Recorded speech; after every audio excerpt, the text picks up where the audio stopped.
السلام علیکم ورحمۃ اللہ وبرکاتہ۔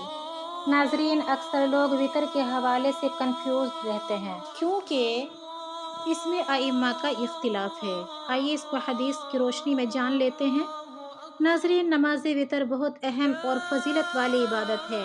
اس کا طریقہ نبی پاک صلی اللہ علیہ وسلم کی سنت سے بھی ثابت ہے اور فقہاء نے اس پر تفصیلی کلام کیا ہے۔ آپ کے سوال کے مطابق ہم دو حصوں میں جواب دیں گے۔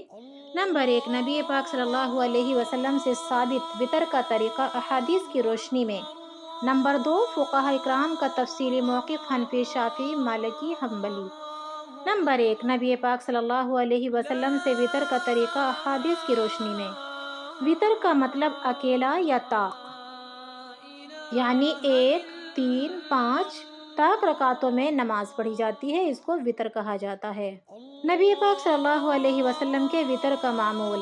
حضرت عائشہ رضی اللہ تعالیٰ عنہ فرماتی ہیں، کان رسول اللہ صلی اللہ علیہ وسلم یصلی باللیل 13 رکعۃ یؤتر منها ب5 لا یجلس فی شیء منہن الا فی آخرہن، یعنی رسول اللہ صلی اللہ علیہ وسلم 5 رکعت وطر پڑھتے تھے، ان میں صرف آخری رکعت کے بعد قعدۃ تشہد فرماتے تھے، یعنی 5 رکعات میں کہیں بھی آپ صلی اللہ علیہ وسلم نے بیچ میں بیٹھ کر تشہد نہیں پڑھا۔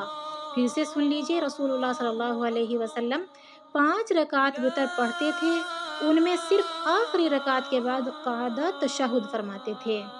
وطر 3 رکعت سے بھی ثابت۔ حضرت ابی بن کعب رضی اللہ تعالیٰ عنہ سے روایت ہے، کان النبی صلی اللہ علیہ وسلم یقرأ فی الرکعۃ الاولی یسبح اسم ربک الاعلی وفی الثانیہ قل یا ایھا الکافرون وفی الثالثہ قل ھو اللہ احد ثم یسلم۔ سنن النسائی، ترمذی۔ وطر میں نبی پاک صلی اللہ علیہ وسلم پہلی رکعت میں سبح اسم ربک الاعلی، دوسری میں قل یا ایھا الکافرون اور تیسری میں قل ھو اللہ احد پڑھتے تھے۔ قنوت دعا کی حدیث۔ وطر کی تیسری رکعت میں دعائے قنوت پڑھنا بھی ثابت ہے۔ کان رسول اللہ صلی اللہ علیہ وسلم یعلمنا دعاء القنوت فی الوتر، ابو داود، نسائی۔ اللہم انا نستعینک، یہ مکمل دعا پڑھا کرتے تھے۔ نمبر 2، فقہاء اکرام کا تفصیلی موقف۔ نمبر 1، فقہ حنفی، وطر واجب ہے۔ نماز فجر کے بعد سب سے اہم 3 رکعت وطر، جیسے مغرب کی نماز سیم پڑھتے ہیں، ایسے ہی مغرب کی طرح سے ہی فقہ حنفی میں وطر کی نماز ادا کی جاتی ہے، لیکن فرق تیسری رکعت میں قنوت دعا ہوتی ہے اور رکوع سے پہلے ہاتھ اٹھا کر پڑھی جاتی ہے۔ قنوت نہ پڑھی جائے تو سجدہ سہو واجب ہے۔ وطر صرف عشاء کے بعد اور فجر سے پہلے پڑھی جا سکتی ہے۔ نمبر 2، فقہ شافعی، وطر سنت مؤکدہ ہے، 1 رکعت وطر بھی جائز ہے۔ قنوت دعا صبح کی نماز میں ہے، نہ کہ وطر میں۔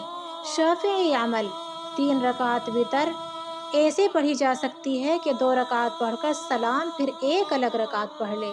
نمبر 3، فقہ مالکی، وطر سنت مؤکدہ ہے، وطر صرف 1 رکعت ہے، اس سے پہلے 2 رکعت نفل بھی پڑھی جا سکتی ہے۔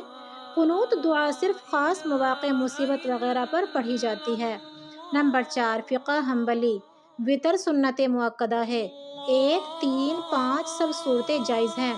3 رکعات میں یا تو مسلسل پڑھیں یا 2 رکعت کے بعد سلام، پھر 1 رکعت سلام کے بعد پڑھیں، نہ کہ تشہد پڑھ کر کھڑے ہو جائیں اور تیسری رکعت پڑھیں۔ امید کرتی ہوں وطر کا طریقہ آپ کو سمجھ آ گیا ہوگا۔ اگر سمجھ نہیں آیا تو آپ ہمیں کمنٹ باکس میں بتائیے گا۔ وآخر دعوانا الحمد للہ رب العالمین۔